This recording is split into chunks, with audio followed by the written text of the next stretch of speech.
this is also a government-backed scheme to help lower income earners who otherwise maybe wouldn't be able to own a property get on a property ladder. And the way it works is it allows buyers to buy a share of the property and rent the remainder. It's also really important to note that shared ownership properties are leasehold properties, not freehold. Let's say I'm buying a shared ownership property that's worth £200,000. So let's say I want to buy a 25% share in this property, which is worth £50,000. I still have to save up a deposit for this amount, which is £10,000. And then I'd get a mortgage for the remaining amount, which is £45,000. And then for the remaining part of the property, which is the 75% that I don't own, I would rent that. I pay rent to the landlord. There's also slightly different variations of the shared ownership scheme for older people and for disabled people. There's some eligibility criteria that must apply to you if you want to go through the shared ownership scheme. And there's two things. Number one is your household must earn less than £80,000 a year or £90,000 if you're in London. And number two is that without this scheme, you could not afford the deposit amount or mortgage repayments to be able to buy a property that suits your needs. And then if both of those fit you, also one of the following must be applicable to you. Number one, you're a first-time buyer. Number two, you used to own a home, but you can't afford to buy a new one. Number three, you own a home and want to move, but can't afford to buy one that suits your needs. Number four,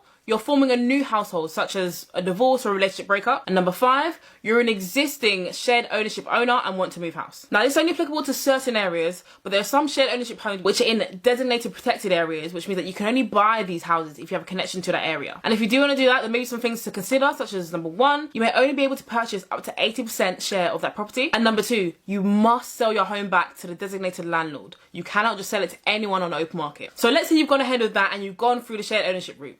Once you've got your shares, you can actually increase the amount of shares that you hold through something called staircasing. And you're able to buy a minimum of 5% shares each time. This may slightly differ if you bought your home in 2021, as you may actually be able to buy shares at 1% at a time. But this all depends on your landlord, so make sure to ask them to find out. Now, the cost of the share that you buy depends on how much your house is worth at the time. It will cost more than your first share if property prices in the area have gone up, and it will cost less than your first share if property prices in the area have gone down.